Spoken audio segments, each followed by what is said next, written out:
जय हिंद। आप सभी का युवराज क्लासेस में एक बार फिर से हार्दिक अभिनंदन है। आज की इस वीडियो में हम लोग जो है मध्यकालीन भारत का 6वां भाग देखेंगे। इसके अंतर्गत हम लोग जो है सल्तनत काल के अंतर्गत जो है गुलाम वंश के संस्थापक के बारे में दूसरा शासक इल्तुतमिश के बारे में देखेंगे। हम लोग पिछले वीडियो में देखे थे कि गुलाम वंश का संस्थापक जो है कुतुबुद्दीन ऐबक होता है, जिसका कार्यकाल जो होता है वह कुल 1206 से लेकर और 1210 तक होता है। ठीक है ना। इसके बाद बिना देर करते हुए हम लोग शुरू करते हैं। बिना देर करते हुए ठीक है ना, हम लोग डिस्कस करते हैं इल्तुतमिश के बारे में। ठीक है, थोड़ा सा हम लोग बैक पे जाते हैं कि जब कुतुबुद्दीन ऐबक जो है 1206 से लेकर 1210 तक जो है शासन करता है और 1210 में जो है उसकी मृत्यु हो जाती है चौगान खेलते समय। तो उसके बाद जो है उसका पुत्र जो है आराम शाह जो होता है वह गद्दी पर बैठता है। और एक चीज़ और, जो कुतुबुद्दीन ऐबक था वह अपनी राजधानी लाहौर को बनाया था, तो लाहौर में ही जो है उसका लड़का यानी पुत्र जो है आराम शाह वहाँ पर गद्दी संभाला था। लेकिन बाद में जो है जब इसको पता चलता है कुतुबुद्दीन ऐबक के मरने के बाद इल्तुतमिश को कि आराम शाह जो है वो सल्तनत की बागडोर संभाल रहा है, तो कुछ जो इसके समर्थक होते हैं इल्तुतमिश के, वह जो है इसको जो है प्रेरित करते हैं गद्दी पर बैठने के लिए। तो क्या करता है, उन लोगों की सहायता से, जो इसके समर्थक होते हैं उन लोगों की सहायता से यह जो है दिल्ली की गद्दी पर बैठ जाता है, यानी यह गुलाम वंश का मुखिया बन जाता है। ठीक ना। बाद में जब आराम शाह को पता चलता है कि यह जो है गद्दी को हथियाना कर चाहता है, यानी पूरे शासन व्यवस्था को अपने हाथ में लेना चाहता है, तो इल्तुतमिश और आराम शाह के बीच में संघर्ष होता है। उस संघर्ष में जो है आराम शाह हार जाता है और जो है इल्तुतमिश जो है वह पूरी सल्तनत का जो है स्वामी हो जाता है। ठीक है ना। तो यहाँ से जो है 1211 में जो है दिल्ली की गद्दी पर बैठता है इल्तुतमिश, और इसका पूरा कार्यकाल जो होता है इल्तुतमिश का जो है 1211 से लेकर 1236 ईस्वी तक होता है। ठीक है ना। 1211 से लेकर 1236 ईस्वी तक होता है। आगे बात करते हैं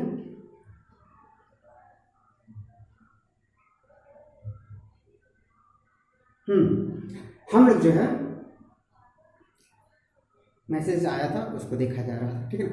हम लोग जो है कुतुबुद्दीन ऐबक के बारे में देखे थे कि जो है निशापुर के बाजार से जो है मोहम्मद गौरी के द्वारा खरीदा गया था। हालांकि उसी बाजार के में जो है इल्तुतमिश भी था, लेकिन इल्तुतमिश जो है इल्तुतमिश को खरीद नहीं पाया गया था, क्योंकि इल्तुतमिश जो होता है खूबसूरत था, बहुत सुंदर था, इसी वजह से इसका दाम जो है बहुत ज़्यादा था। तो दाम अधिक होने के कारण जो है मोहम्मद गौरी जो है इल्तुतमिश को न खरीद कर बल्कि जो है और कुतुबुद्दीन ऐबक को खरीदता है। और बुखारा के बाजार में जो है पहली दफ़ा जो है मोहम्मद गौरी इल्तुतमिश को देखता है, वहीं पे खरीदना चाहता है, लेकिन दाम अधिक होने की वजह से नहीं खरीद पाता है। तो क्या करता है मोहम्मद गौरी, बुखारा बाजार में जो है बैन कर देता है, यानी बुखारा बाजार पर जो है कुछ प्रतिबंध लगा देता है कि यहाँ से इसको कोई भी नहीं खरीद पाएगा। बाद में क्या करते हैं, बाद में जो है इसका स्वामी जो होता है यानी इल्तुतमिश का स्वामी कुतुबुद्दीन ऐबक जो होता है इसको जो है खरीदता है। ठीक है। चलिए आगे बात करते हैं। ये तो बात करते थे कि इल्तुतमिश जो है इल्तुतमिश को जो है वो कुतुबुद्दीन ऐबक खरीदा था। अब इसके प्रारंभिक जीवन के बारे में थोड़ा सा प्रकाश डालते हैं। क्या होता है, पहले तो पूरा नाम की बात करते हैं। शमसुद्दीन इल्तुतमिश पूरा नाम इसका है, शमसुद्दीन इल्तुतमिश। जन्म की बात करते हैं तो जन्म का जो तारीख है वह पूरी तरीके से फिक्स नहीं माना गया है, यानी अज्ञात है। इसके बारे में अलग अलग इतिहासकार के बारे में जो है अलग अलग चीज़ें कही गई है। तो इसका जन्म जो है वह पूरी तरीके से क्या है, अननोन है, अज्ञात है। ठीक है ना। कहाँ पे हुआ था ये पता है कि कहाँ पे हुआ था, मध्य एशिया में हुआ था, लेकिन मध्य एशिया में कहाँ पे ये भी जो है क्लियर नहीं है इतिहासकारों के अनुसार। ठीक है। वंश की बात करते हैं। इसका वंश जो है मामलुक वंश से संबंधित था, जो वही मामलुक वंश जिसको हम गुलाम वंश के नाम से भी जानते हैं, ठीक है। पत्नी की बात करते हैं तो इसकी 2 पत्नियां थी। पहली पत्नी जो है कुतुब बेगम थी और दूसरी पत्नी शाह तुर्कान थी, ठीक है। पिता की बात करते हैं तो पिता जो है इलम खां थे, और बच्चे की बात करते हैं तो बच्चे कुल मिला के 4 बच्चे थे इल्तुतमिश के। कौन कौन से? नसीरुद्दीन महमूद जो सबसे बड़ा लड़का था, उसके बाद जो है रजिया सुल्तान, फिर रुकनुद्दीन फिरोज और मुइजुद्दीन बहराम। ये 4 प्रमुख इसके बच्चे थे, यानी 4 बच्चे थे, जिनमें से सबसे जो योग्य थी वह रजिया सुल्तान थी। और रजिया सुल्तान और इल्तुतमिश के बीच में जो है बहुत गहरा संबंध था, यानी एक दूसरे पे बहुत ज़्यादा भरोसा भी करते थे और एक दूसरे को बहुत ज़्यादा मानते भी थे, ठीक है। पिता पुत्र की बात करते हैं, पिता पुत्री की। उपाधि की बात करते हैं इल्तुतमिश की, तो उपाधि जो है सुल्तान की उपाधि धारण किया था, उसके साथ साथ खिलवत की उपाधि। ये बगदाद के खलीफा से 1229 में इसको उपाधियां दी गई थी, खिलवत और सुल्तान की उपाधि, ठीक है। दिल्ली की सत्ता पर, यहां से एक क्वेश्चन बनता है कि दिल्ली की सत्ता पर बैठने वाला प्रथम यह शासक था जिसने सुल्तान की उपाधि धारण किया था, क्योंकि कुतुबुद्दीन ऐबक जो था वह दिल्ली की सत्ता पर नहीं था, क्योंकि वह अपनी राजधानी किसको बनाया था? लाहौर को बनाया था, ठीक है। हालांकि वह उपाधि धारण नहीं किया था सुल्तान का, ठीक है। सुल्तान की उपाधि धारण करने वाला दिल्ली की सत्ता पर यही पहला मुस्लिम शासक था। कौन?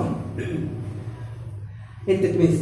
अब बात करते हैं थोड़ा सा और इसके बारे में। तो ऐबक के शासन के समय में जो है बदायूं का ये शासक था, यानी ऐबक के समय में ही ये जो है बदायूं का शासक था, यानी बदायूं की जिम्मेदारी इसको दी गई थी ऐबक के समय में। फिर जो है दिल्ली के बाजार से खुरासान बताए थे, बुखारा बताए थे, तो बुखारा नहीं होता, बुखारा के बाजार में बैन कर दिया गया था, बाद में इसको दिल्ली के बाजार से खरीदा गया था, ठीक है ना। यानी बुखारा के बाजार में वह पहली बार मोहम्मद गोरी देखा था इल्तुतमिश को, जहाँ पे उसको खरीदना चाह रहा था, लेकिन वहाँ पर जब नहीं खरीद पाया तो बुखारा के बाजार में उसको बैन कर दिया था, और बाद में जो है कुतुबुद्दीन ऐबक दिल्ली के बाजार से इल्तुतमिश को खरीदा था, ठीक है ना। और एक बात और, यह कुतुबुद्दीन ऐबक का इल्तुतमिश दामाद भी था, ठीक है। यही कुतुब बेगम जो है कुतुबुद्दीन ऐबक की लड़की थी, जिससे जो है इल्तुतमिश की शादी थी। सन 1211 ईस्वी में यह दिल्ली की गद्दी पर बैठता है, हम लोग जान चुके हैं। अब जब दिल्ली की गद्दी पर बैठता है तो इल्तुतमिश की बहुत सारी चुनौतियां होती हैं, वो चुनौतियों पर प्रकाश डालते हैं। तो 2 प्रकार की चुनौतियां नजर आती है, एक आंतरिक चुनौतियां और एक बाहरी चुनौतियां। आंतरिक चुनौतियों पे बात डालते हैं, प्रकाश डालते हैं। तो पहला आंतरिक चुनौतियां ये था कि शमसे और उत्वी जो दास थे इसकी, उनके बारे में इनकी बहुत सारी समस्याएं थे, इनको खुश करने की सबसे बड़ी चुनौती थी, क्योंकि ये जो है कुछ षड्यंत्र भी आगे चल के रच सकते थे, इस वजह से इनको खुश रखने की सबसे बड़ी चुनौती थी। साथ ही साथ प्रशासन एवं राजस्व की व्यवस्था की समस्या थी उस समय, ठीक है। प्रशासन और राजस्व की समस्या थी, ये भी एक प्रमुख चुनौतियां थी इल्तुतमिश की। साथ ही साथ मुसलमानों की निष्ठा की समस्या थी, यानी मुसलमानों को कैसे खुश किया जाए, मुसलमानों को कैसे संतुष्ट किया जाए कि ये हमारे विरोध में न खड़ा हो, तो उनको संतुष्ट कर रखने के लिए उनके मान सम्मान की भी इसके सामने चुनौतियां थी। ये तो आंतरिक चुनौतियां। बाहरी चुनौतियों की बात करते हैं तो मंगोलों की चुनौतियां थी, यानी मंगोल उसी समय जो है, अगर जो देखा जाए तो मंगोल का आक्रमण भारत पर कब होता है, सबसे पहले बात करते हैं तो इल्तुतमिश के शासनकाल में ही मंगोलों का आक्रमण भारत पर पहले होता है, ठीक है। इल्तुतमिश के शासनकाल में ही बात जो है कुवाचा की समस्या थी। तो कुवाचा एक अलग क्षेत्र था जो कुतुबुद्दीन ऐबक के द्वारा सौंपा गया कुतुबुद्दीन के दास के अंतर्गत आता था। और एलदौज की समस्या थी, एलदौज भी जो है, एलदौज का भी क्षेत्र जो है कुतुबुद्दीन ऐबक के द्वारा उसके दासों को दिया गया था। ये सारी समस्या जो है इस वजह से पनप रही थी कि ये अपना क्षेत्र बढ़ाना चाहते थे और दिल्ली की ओर ध्यान कर रहे थे कि दिल्ली की सत्ता भी हम लोगों को मिलाया जाए, कुवाचा में मिलाया जाए और एलदौज में। तो इसी के क्षेत्र में जो है ये सारी समस्या जो है इल्तुतमिश के सामने हो रही थी। और कुवाचा का समस्या इतना बढ़ गया था कि बाद में जो है कुवाचा से युद्ध करना पड़ा इल्तुतमिश को। तराइन की तृतीय युद्ध कहलाता है, जिसमें जो है इल्तुतमिश की क्या हो जाती है, विजय हो जाती है। और ये युद्ध जो है 1215 से लेकर 1216 के बीच में लड़ा गया था, कुवाचा और इल्तुतमिश के बीच में, ठीक है। ये तो बाहरी समस्या थी, ठीक है। अब कार्यशैली पर बात करते हैं तो इल्तुतमिश के द्वारा कुछ प्रमुख कार्य किए गए थे, उन पर प्रकाश डालते हैं। वो कौन कौन से कार्य जो परीक्षा की दृष्टि से महत्वपूर्ण है। पहले कार्य की बात करते हैं, कुतुब मीनार की नींव जो कुतुबुद्दीन ऐबक डाला था उसको पूर्ण करवाया था, ठीक है। दूसरा, मदरसा ए नसरिया की स्थापना की, जो एक विद्यालय के रूप में था जहाँ से शिक्षा मुस्लिम के बच्चे या मुस्लिम संप्रदाय के लोग ले सकते थे। यानी ये शिक्षा व्यवस्था के लिए जो है यह काफ़ी अच्छा प्रयास किया था, ठीक है। उसके बाद एक नया प्रथा चला था, इक्ता प्रथा की शुरुआत कराया था, जो भू राजस्व से संबंधित एक प्रथा था, जिसमें जो है कर संबंधी कई सारी जो है प्रथाएं दी गई थी या बातें हुई थी।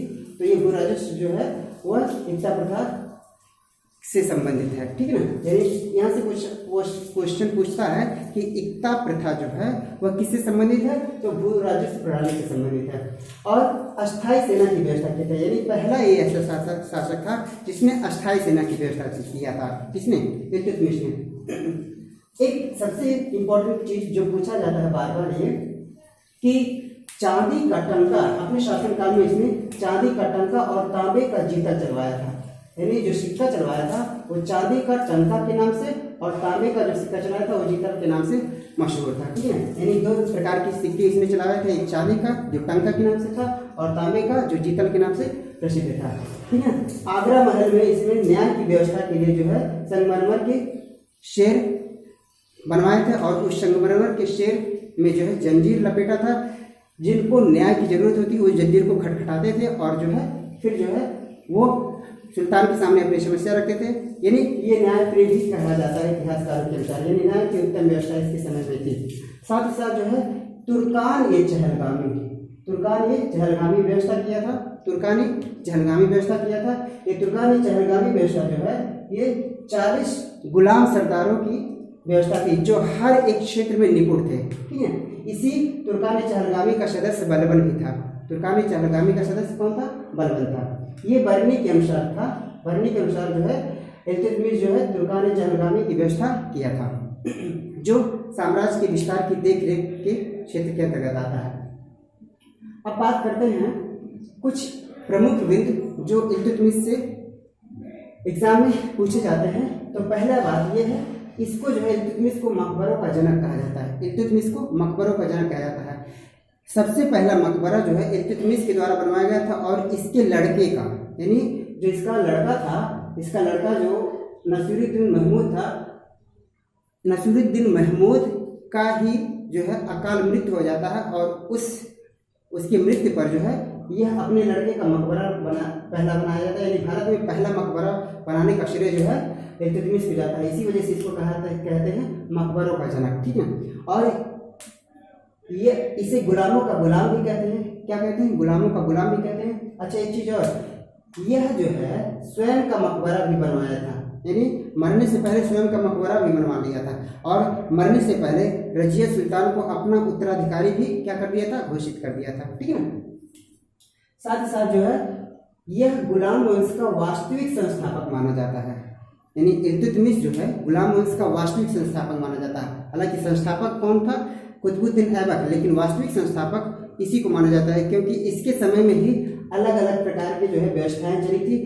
क्योंकि कुतुबुद्दीन ऐबक के समय में कोई नया व्यवस्था नहीं था, ठीक है ना किसी प्रकार का सिक्का चला था, ना किसी प्रकार की कुछ व्यवस्था थी शासन प्रणाली में। तो यह सुदृढ़ रूप से जो है अपनी शासन व्यवस्था को सुचारू रूप से चलाने के लिए यह अच्छे प्रशासनिक सुधार किया था। इसी वजह से जो है इल्तुतमिश को जो है गुलाम वंश का वास्तविक संस्थापक माना जाता है, ठीक है ना। अच्छा, पूछा जाता है कभी कभी कि इल्तुतमिश का अर्थ क्या होता है। तो इल्तुतमिश का अर्थ जो होता है उस शब्द का, इल्तुतमिश शब्द का अर्थ जो होता है वह राज्यों का स्वामी होता है। राज्यों का स्वामी होता है। ये प्रमुख बिंदु थे जो परीक्षा की दृष्टि से बहुत ही महत्वपूर्ण थे। उम्मीद करते हैं यह वीडियो आपको पसंद आया होगा। हम आपके सामने इल्तुतमिश के बारे में ज़्यादा से ज़्यादा जानकारी रख सकें इस प्रयास से हम इस वीडियो को आपके सामने प्रस्तुत किए हैं। और आपसे यह रिक्वेस्ट रहेगा कि अगर कोई सुझाव होगा तो प्लीज़ आप लोग ज़रूर सजेस्ट कीजिएगा। आज के लिए इतना ही। धन्यवाद। जय हिंद।